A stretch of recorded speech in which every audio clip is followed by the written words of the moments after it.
Praise the Lord. இன்னைக்கு ஆண்டவர் நம்மளோடு இடைபடுகிற வசனம் 2 கொரிந்தியர் 9வது அதிகாரம் 15வது வசனம். தேவன் அருளிய சொல்லி முடியாத ஈவுக்காக அவருக்கு ஸ்தோத்திரம். ஆமென். என்ன யோசிக்கிறீங்க? எனக்கு என்னத்தை ஆண்டவர் செஞ்சிட்டாரு, நான் ஸ்தோத்திரம் பண்ணிக்கிட்டே இருக்கிறதுக்குன்னு சொல்லி சலிச்சுக்கிறீங்களா?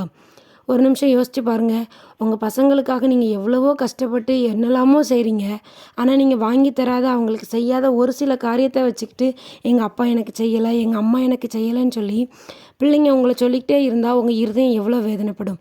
அதே போல் தான் நம்ம தகப்பனாகிய ஆண்டவர் நம்ம ஒவ்வொருத்தரும் நம்முடைய குறைகளை நினச்சி அதையே சொல்லி சொல்லி அவர் நமக்கு செஞ்ச நன்மைகளெல்லாம் மறந்துட்டு இருக்கிறத நினச்சி ரொம்ப வேதனைப்படுறாரு.